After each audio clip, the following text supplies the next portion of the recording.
Fire department, what is the address of your emergency? It's the intersection of 48 and Bellevue. There was just an explosion. There was an explosion just a few seconds ago. We had an explosion. The building exploded. It was a gas explosion, and the fire is blazing.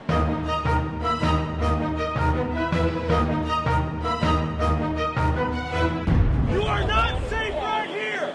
Back up, please! I'm just pray to God they're okay. They've been working on the gas all day. There's a huge amount of smoke. It's just kind of crazy. Boom! It's JJ's Bar and Grill. Everything just exploded. And we've got casualties. It's a big one, so if you sent one, you better send more.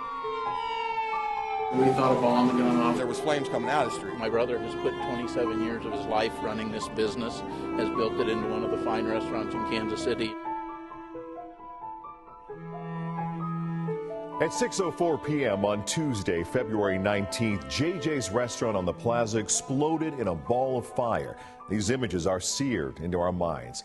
Good evening, everyone. I'm Mark Clegg. This was not just a local story. The pictures were beamed around the world in moments. People from the other side of the world watched live along with us as this tragedy unfolded on smartphones, tablets, and on televisions. We all know just where we were when it happened, and we will remember that for a long time to come. Now, from the moment we first arrived on the scene, the smell of gas was everywhere. And neighbors, friends, and eyewitnesses told us the gas smell was there way before the explosion. Our investigative team of Ryan Kath, Melissa Yeager, and Keith King have spent the past 2 months recreating, documenting, and investigating the events of that night. What happened in the hours before the explosion, during it, and in the days after? Could this tragedy have been avoided? Keith King begins the most detailed account of this tragedy on the Plaza. It was a sunny, mild February morning. The type of day that reminds people in Kansas City that winter will soon be a distant memory. It was just a regular day. But this winter would not go quietly. Mark Ebbets owns Shelton Travel Agency at 48th and Bellevue across from JJ's restaurant. That Tuesday morning, February 19th, Ebbets frantically rearranged flight schedules for customers due to the approaching snowstorm forecast to hit Kansas City in 2 days. This video was taken at 11 that morning, some 7 hours before the JJ's explosion. They're starting to fill up. Some of them are already sold out. Ebbets and I met to talk about how consumers can avoid flight delays. You and I talked about the weather coming up and canceled flights and things like that. No one had a clue about the real disaster that would happen hours later.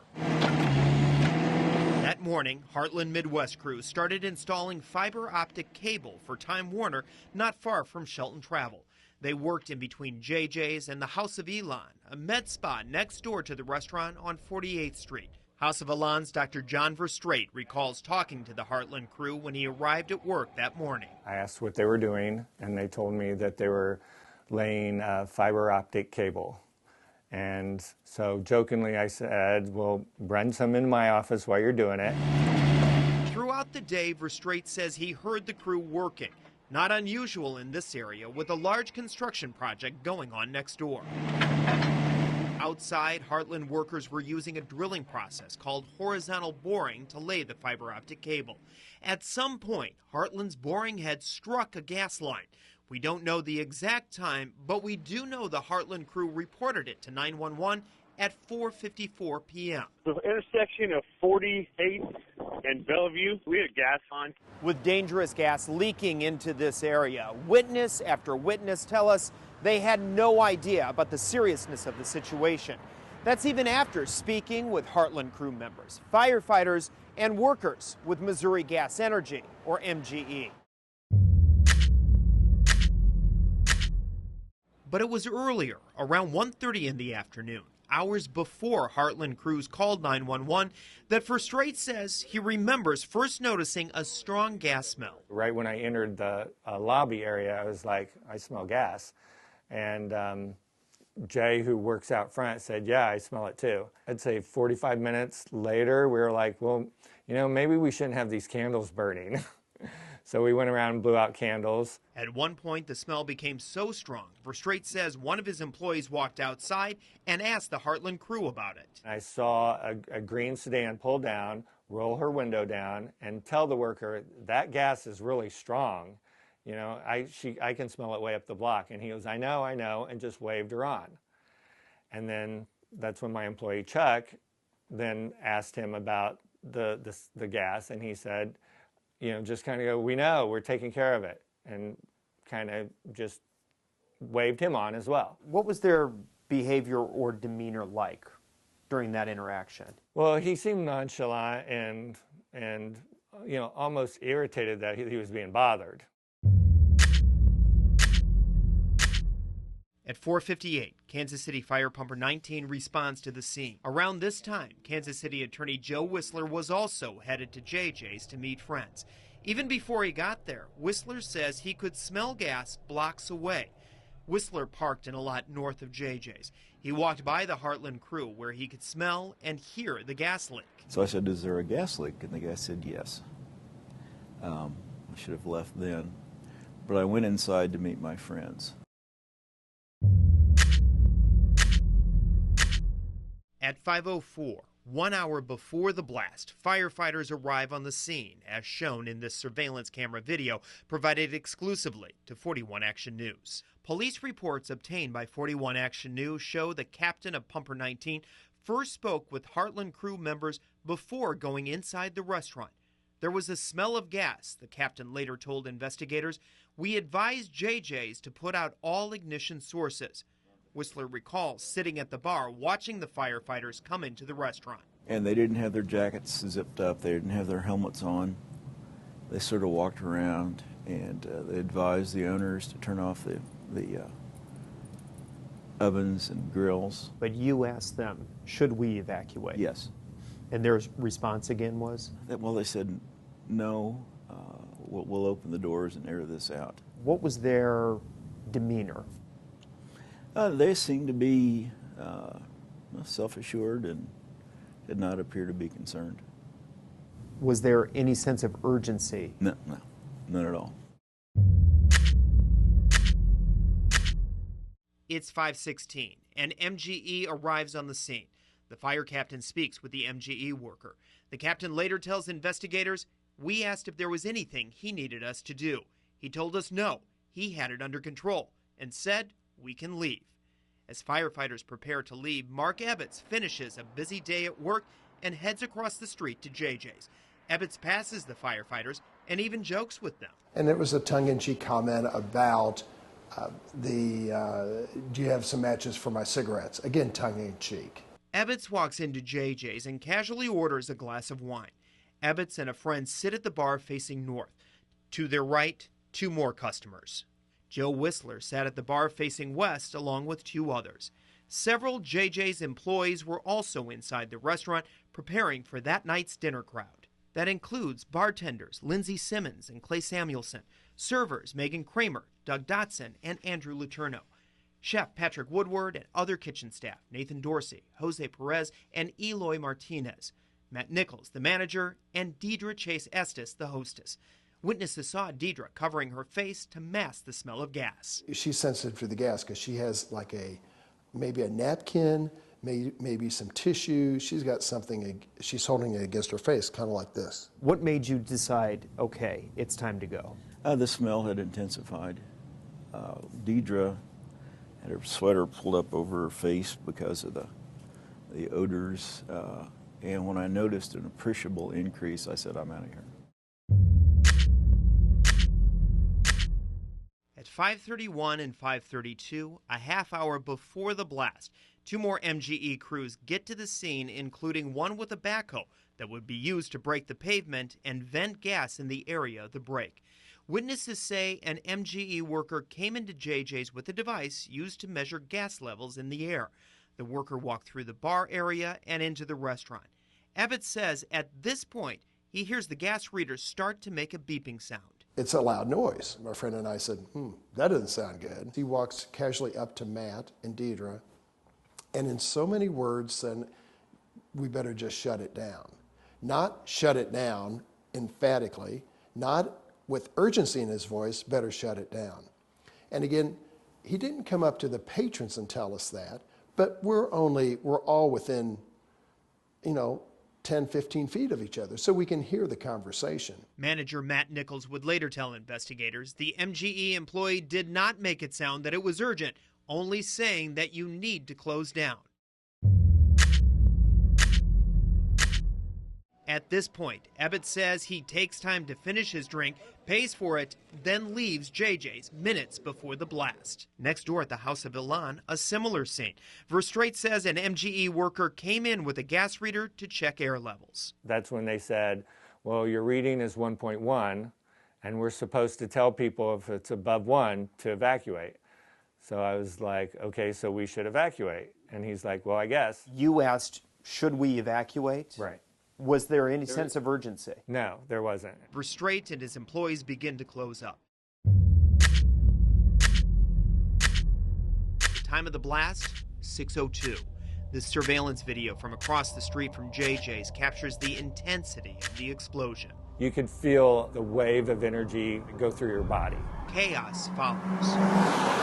You open the door and then you see all the flames and the debris falling. It shook this entire area. I went to the ground, and that's when I seen the flame. It's like you were in a war zone. Oh my God. You are not safe right here! Everybody back! The dozen people inside Verstraete's office get out alive. JJ's, a different story. I just pray for those people and their families. Matt, the manager, was outside at the time of the blast. 10 others still remain inside. 9 get out alive. These chilling images of Chef Patrick Woodward were taken moments later. Server Doug Dotson would later tell police that he and Megan Kramer were standing next to each other near the middle of the bar the moment when the roof and wall fell in on them. Everything became pitch black, he said. Blood was everywhere. He freed himself by pushing stuff off of him. There was only one way out, including the JJ's employees, Heartland and MGE workers. 5 people were rushed to KU Med, 9 people were taken to St. Luke's Hospital, and 1 to Olathe Medical Center. Ryan Kath spoke with JJ's hostess, Deidre Estes, moments after being treated and released. Somehow I managed to pull the rubble off of me, and I was screaming for help, and there was a server to my right. And he said, I got you, and he took my hand and just pulled with all of his might and got me out. It would take MGE crews another 2 hours before they were able to shut off the gas line that was feeding the fire. The explosion and fire so powerful, it leveled the restaurant and severely damaged neighboring buildings. I was minutes away from being part of that catastrophe, and other people would have been as well. By sunrise the next morning, the first look at the enormity of the tragedy, the first chance to comprehend the full impact of the blast. Later in the day, Megan Kramer's remains were discovered, her body found in the middle of the destruction. As the timeline of what happened unfolds, questions are raised as to what led to the tragedy. Why even wait for the reading? If you can smell a strong odor of gas, that's telling you that you need to get those people out of there. Get the people out of there, take the readings second after that. Get the people out of there, turn the gas off.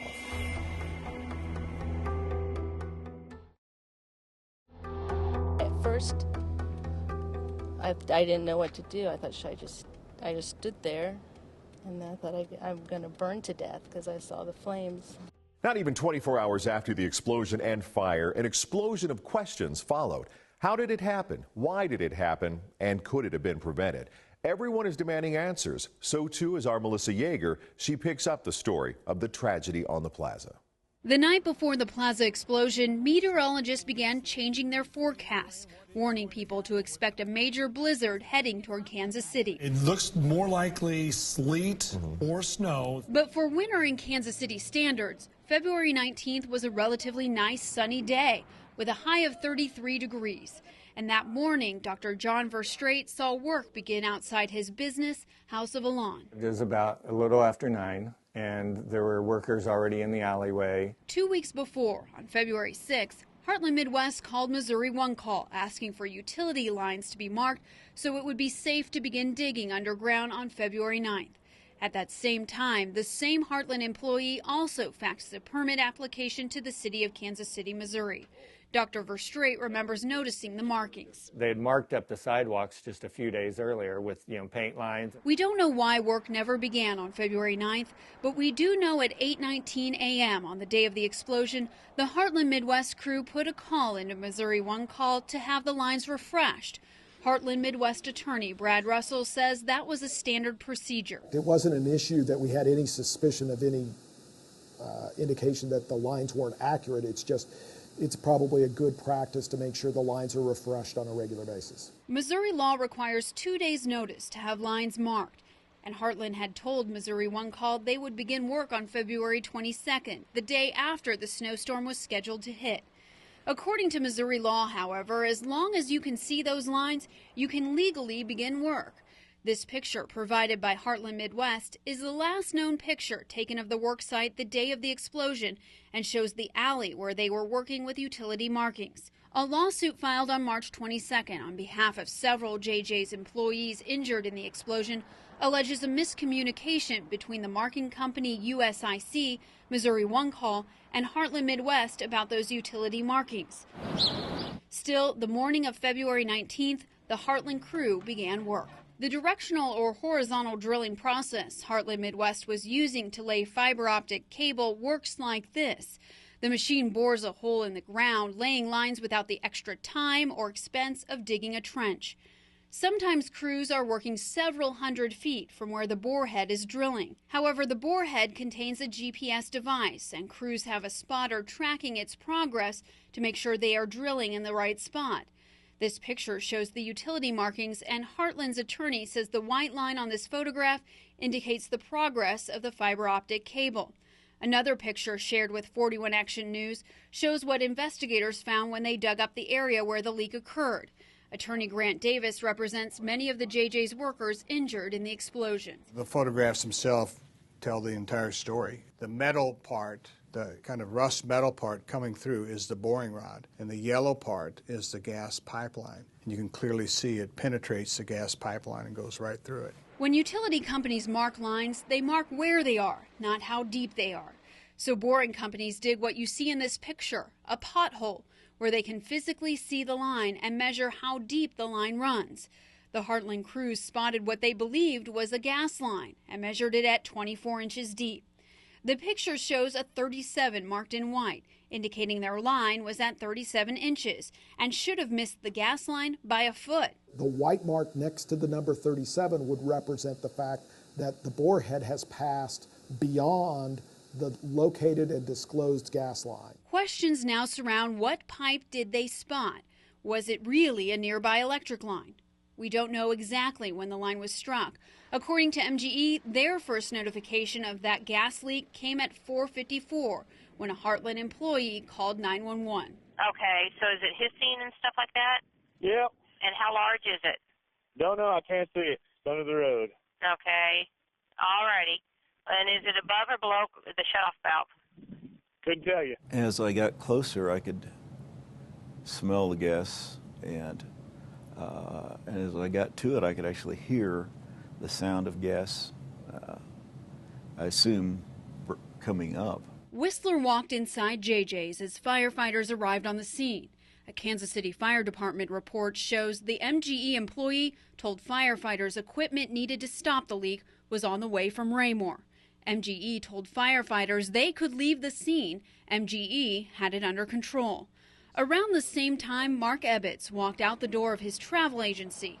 He remembers seeing the MGE truck arrive pulling a backhoe. At this point, maybe it's 5:35 or so, 5:30ish, we hear the rat-a-tat-tat of the backhoe as they are punching holes in the street, which I later understand is they're trying to vent the gas. A Kansas City Police Department investigation documents 4 Heartland Midwest employees and 2 MGE workers at the scene. It places 1 MGE employee on the backhoe and 1 MGE employee in the trench, and 4 Heartland employees standing nearby. As they kept working, one of Dr. Verstraete's employees went to check out what was going on. When he went out to talk to him, there was someone smoking outside. And it was one of the employees that was doing the drilling. Your employee saw one of the workers smoking a cigarette. Yeah.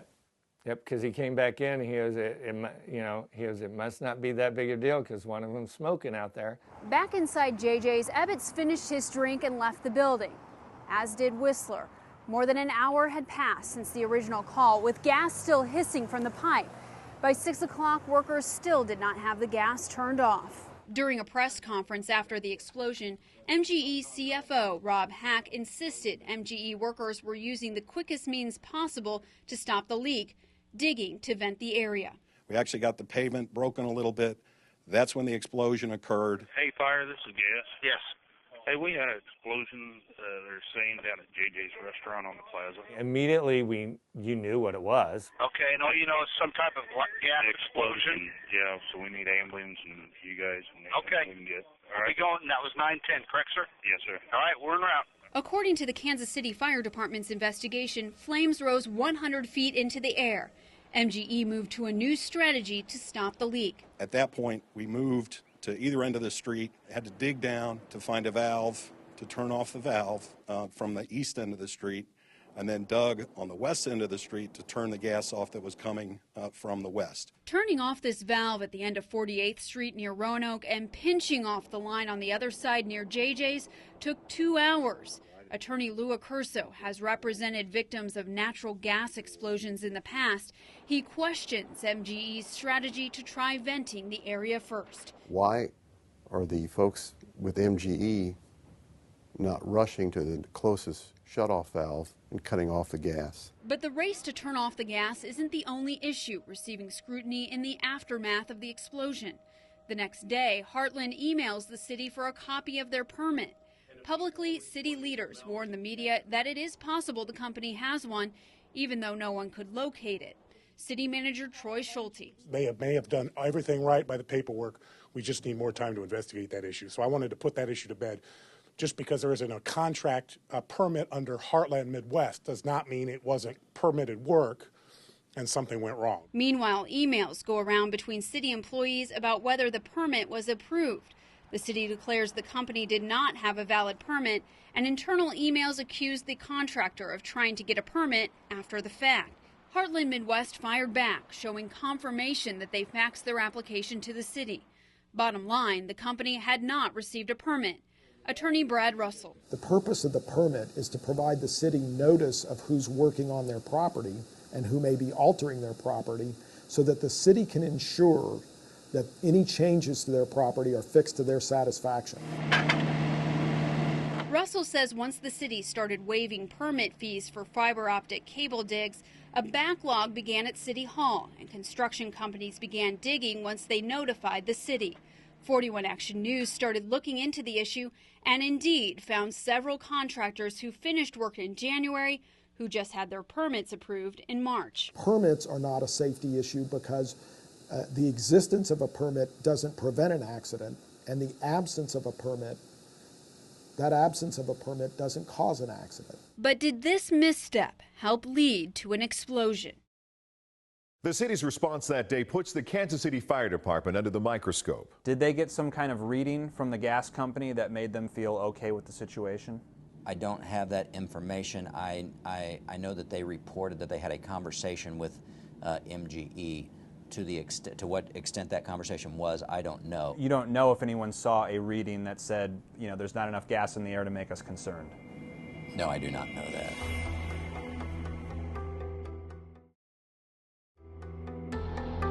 It's important here not to speculate because that investigation is ongoing. So we do have reports that there was odor of gas earlier, but again, this investigation needs to be concluded before we want to speculate on any of that. The Kansas City Fire Department's response on February 19th, both before and after the explosion, immediately has city officials on the defense. Ryan Kath has that side of the story. It was a gas explosion and the fire is blazing. Even with flames still soaring 100 feet into the sky over the plaza, there were already serious questions swirling around a single word: evacuation. There was no sense of danger. Why didn't it happen earlier? Was there any sense of urgency? No, not at all. You are not safe right here! Who should have been in charge? We left the scene in their hands. And could it all have been prevented? Everybody wants to blame somebody. Everybody wants to know these details. But let me just assure you, that's not going to happen today. But tonight we're taking a closer look at those crucial moments leading up to the deadly blast. It would just be nice to have some answers. I mean, the magnitude of this disaster just demands it. Dr. John Verstraete says the first whiff of gas came shortly after lunch around 1:30. Roughly 45 minutes later, he says staff members at his physician's office and medical spa started blowing out candles as a precaution. Margaret, that works in my lab, I think was complaining that it was starting to give her a headache. So then she's like, should we call the gas company? And we were like, oh yeah. I mean, I assumed it was being taken care of, but maybe we should make that call. Immediately after the explosion, there were others who claimed to smell gas earlier in the day. A police investigation we obtained says a manager inside JJ's first noticed it at 4:30. But we've found no record of any 911 calls before this one at 4:55 p.m., when a worker from Heartland Midwest told the dispatcher he hit a gas line. Okay, so is it hissing and stuff like that? Yeah. The fire department arrived at 5:04 p.m. and quickly called to ask about the gas company. Do we have the gas services on their west? Yes, they are. Copy, because we have a strong gas leak here. A gas leak strong enough to trigger a 911 call more than a half-mile away at Pembroke's campus on 51st Street. The caller believed the potency of the odor meant the leak had to be somewhere at the school. So they can smell it most strongly by the buildings that are facing Luce Park. It's between our school and Luce Park that there's a strong odor of gas. Joe Whistler was sitting at JJ's bar when several firefighters entered the restaurant. They didn't have their jackets zipped up. They didn't have their helmets on. They sort of walked around, and they advised the owners to turn off the ovens and grills. A fire report released on March 13th says that firefighters told a restaurant manager to put out candles and pilot lights on the stove and hot water heater. Attorney Grant Davis, who represents many of the JJ's employees, denies that statement. Well, it's factually incorrect to say anyone in JJ's was told to turn out the pilot lights. It just didn't happen. So factually, that's incorrect. There's plenty of witnesses that can verify that. No one told anyone to do that. From his bar stool, Whistler overheard the firefighters talking to JJ's employees and decided to ask about his own safety. You asked them, should we evacuate? Yes. And their response again was? Well, they said, no, we'll open the doors and air this out. Should that have been the moment firefighters ordered an evacuation? We reviewed natural gas policies from departments in Olathe, Overland Park, Independence, and St. Louis. In many cases, they're worded identically, including this directive. Quote, if there's any indication of gas accumulating within a building, evacuate civilians from the structure and control ignition sources. The Kansas City police investigation included an interview with the fire captain who responded to the gas leak. He told the detective he could hear the gas leaking outside and smell the gas inside the restaurant. Attorney Lou Accurso, who has 3 decades of experience in gas explosion cases, says that alone should have triggered an evacuation. The firemen have the authority to order people out of the building. You don't have to be a gas expert to know that if you smell a strong odor of gas, you better get people in the general vicinity out of that danger zone. But instead, after 13 minutes, firefighters headed back to the station, leaving things with MGE. Thank you. Good morning. The day after the blast, we asked Fire Chief Paul Berardi and Mayor Sly James about that decision. Brian? Chief, if both the fire department and the utility company are at a scene, whose call is it to evacuate a building?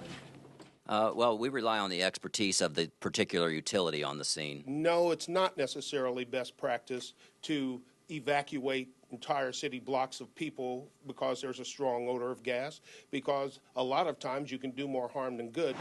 So how often does the fire department let the gas company take control? In the police interview with the fire captain of Pumper 19, the detective asked, in your experience with this type of call, does MGE generally tell you they have it handled? The fire captain responded, yes. We asked them if there's anything we could do. He said no. So I told him we're leaving it with you. But Kansas City's policy is silent about deferring to a utility company during a gas leak. It instructs firefighters to extinguish all sources of ignition, survey areas where gases are likely to accumulate, and measure gas in the air with detectors like these. But that's part of the problem. We discovered KCFD was only sending gas meters for reported indoor leaks. Outdoor leaks like the one called in from JJ's dispatched Pumper 19 to the scene without that equipment. 10 days after the explosion, we asked the chief about our finding. Does it make sense to have the ability to read gas no matter what the circumstance, if there's a natural gas, reported leak? I guess it would, but again, that'd be speculating as to say that having a gas meter would have made a difference in this situation. Remember, gas service was on the scene, who have very intricate gas meters. But there's no evidence firefighters ever saw a reading from those meters. According to the timeline, Pumper 19 left JJ's just 1 minute after an MGE worker arrived on scene. Did they get some kind of reading from the gas company that made them feel okay with the situation? I don't have that information. I know that they reported that they had a conversation with MGE. To what extent that conversation was, I don't know. You don't know if anyone saw a reading that said, there's not enough gas in the air to make us concerned? No, I do not know that. Accurso says the gas measurements shouldn't have even mattered. Why even wait for the reading? If you can smell a strong odor of gas, that's telling you that you need to get those people out of there. The policies were followed here. This isn't a situation in which we're looking back to find out whether policies were or were not followed. But a month after the explosion, the fire department changed those policies. First, they will always send firefighters to gas leaks equipped with those gas readers. Second, they will stay on scene until they're certain the public is no longer at risk. But what about the gas company, MGE? There are still big questions about what they did or didn't do to get people out of the danger zone that night. Just across the street from JJ's, Mark Ebbets, the owner of this travel agency, passed firefighters as they were leaving the area at 5:17 p.m. Oh, it was obvious as the nose on your face. There was a gas leak. There was a gas problem someplace. People inside the bar told us the gas smell grew worse, and hostess Deidre Estes began to cover her nose. On the night of the explosion, Estes described the gas smell to me as she left St. Luke's Hospital. Did you smell gas before all this happened? Yes. How strong was it? It was pretty strong. That's why we were closing up, because the smell was horrid. The smell had intensified. Deidre had her sweater pulled up over her face because of the odors. And when I noticed an appreciable increase, I said, I'm out of here. Minutes later, Ebbets began to hear the sounds of a backhoe punching holes in the pavement to vent the gas in the air. Then, an MGE worker walked into JJ's with a gas meter. On his first or second step that goes into the restaurant, the sensor goes off. Ebbets says as the MGE worker walked around the restaurant, the alarm on the gas meter continued to sound. Then the worker approached JJ's staff. And in so many words, then we better just shut it down. Not shut it down emphatically, not with urgency in his voice, better shut it down. Ebbets says the worker never directly told him to leave, but after overhearing the conversation, Ebbets walked out of JJ's about 15 minutes before the explosion. Meantime, the police investigation says employees began closing the business down and calling people to cancel their reservations. Not knowing at the time they were in danger. The day after the fire, we asked MGE official Robert Hack why the gas company didn't tell employees to leave earlier. Our process is not to immediately evacuate the building.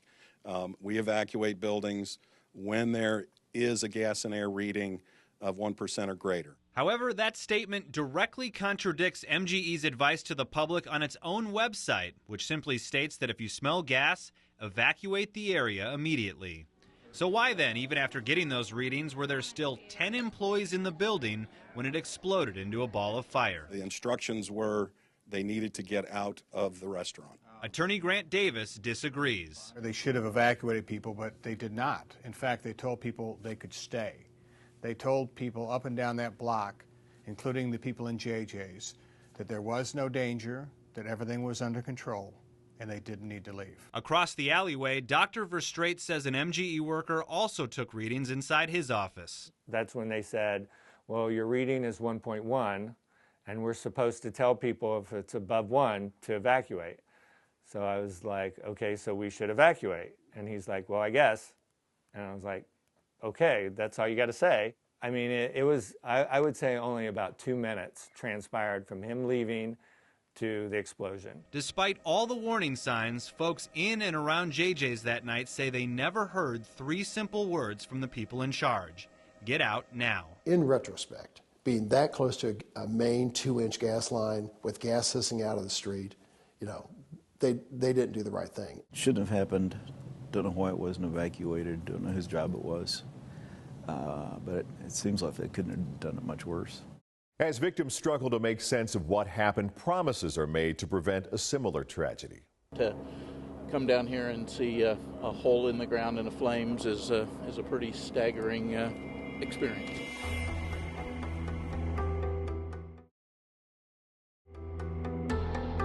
Her personality, always happy, never.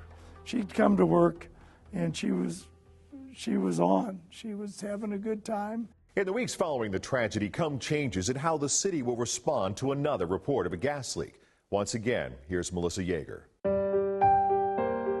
Megan Kramer loved Kansas City, and she loved living and working on the Plaza. Megan loved Kansas City. She loved everything about Kansas City. She also loved people, books, films, writing, reading, and painting. Megan was busy helping close the restaurant when it exploded. She didn't make it out alive. We gathered this day to embrace the task that is ours, to remember and celebrate the life of Megan Jennifer Kramer. Megan's family shared video from her memorial service held on the Plaza.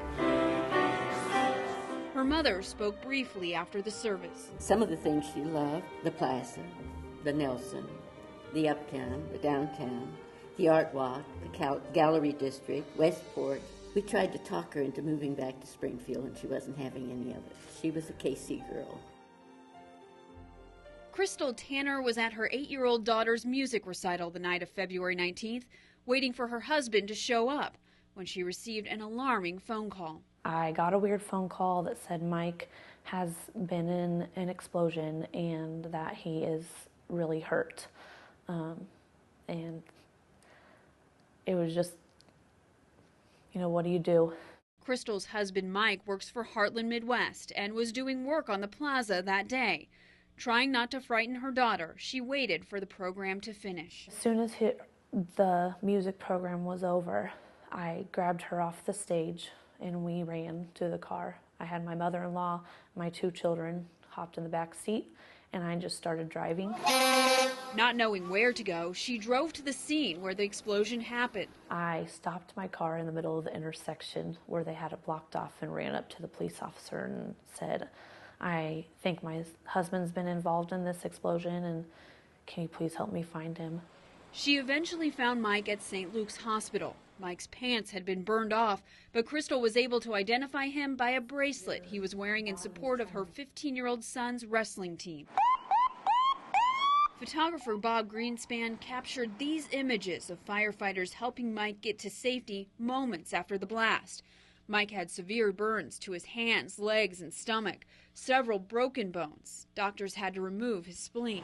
Turn around, go. Also injured that day, other Heartland workers, MGE workers, and JJ's restaurant employees, a group co-owner Jimmy Franze describes as a family. Many of them are very traumatized. The emotional side of it's something that you wonder about. You know, even my employees that weren't in the building when it exploded are impacted by this because they have, obviously we were all friends of Megan's. Employees at West Plaza Nails across the street called 911 as they were helping 2 victims.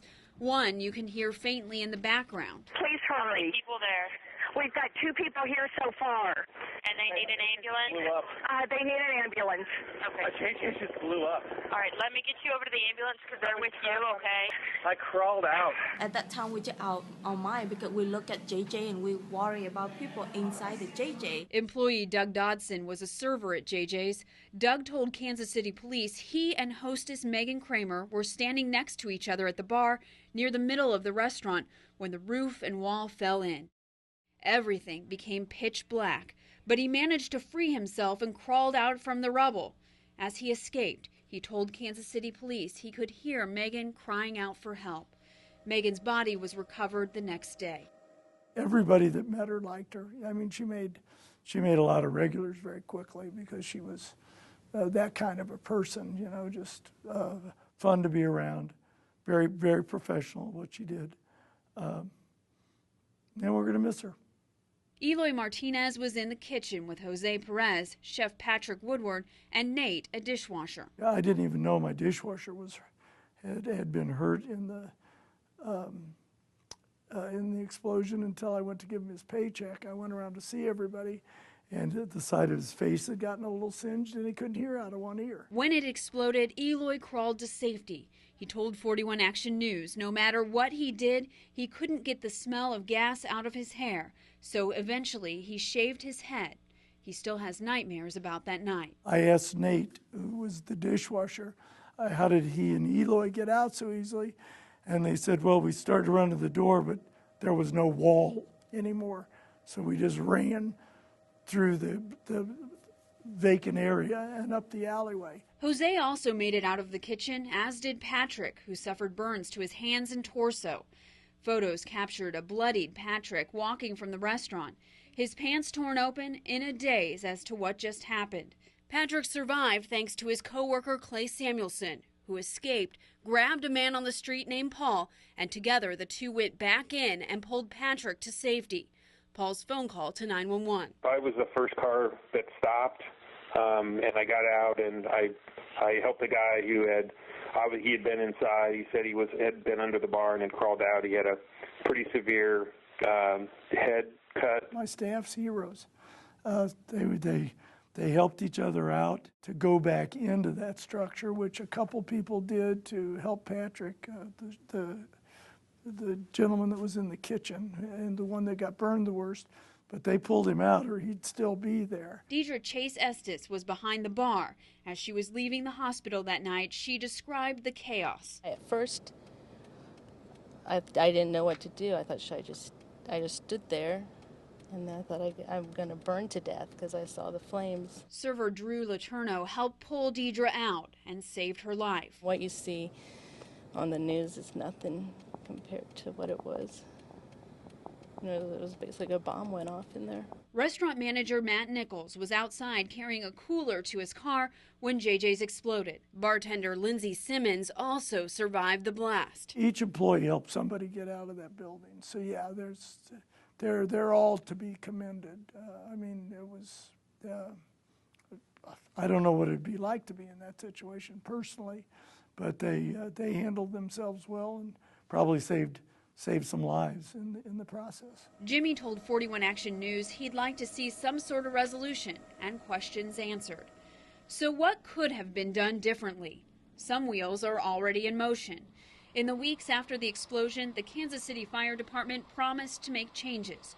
You heard Ryan Kath report that each initial dispatch for a known or suspected gas leak will now include a fire unit with gas monitoring equipment.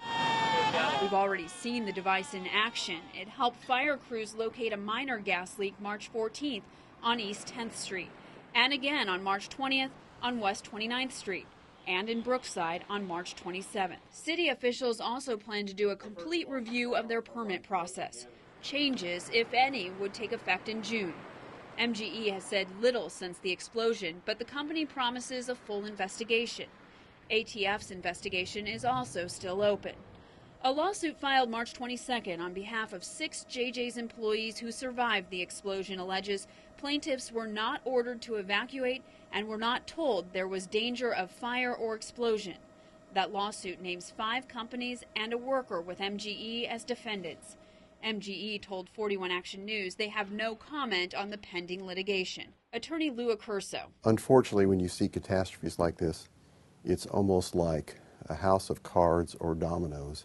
It's not just usually one thing that goes wrong, but a series of things that go wrong, from not getting the permit, to not taking the proper precautions when you're doing the dig, to once the gas has escaped, waiting too long to get the people out of the buildings that are affected. So it's a whole series of failures. Meanwhile, the victims, their friends, and family members try to make sense of this tragedy. I just want people to know that our family was affected, but other families are too. Some families that haven't even come out and said anything or talked to the media. You know, just keep thinking about those people because they're out there. Anytime, if there's a child out there that is important to you, look in their eyes, just, and tell them you love them. OSHA and the Missouri Public Service Commission are still investigating the Plaza tragedy and hope to complete their findings by the end of June. We will continue to follow the story and update you on any new information as it develops. Meanwhile, the lives of the individuals involved will be forever changed. I'm Mark Clegg. Thank you for joining us.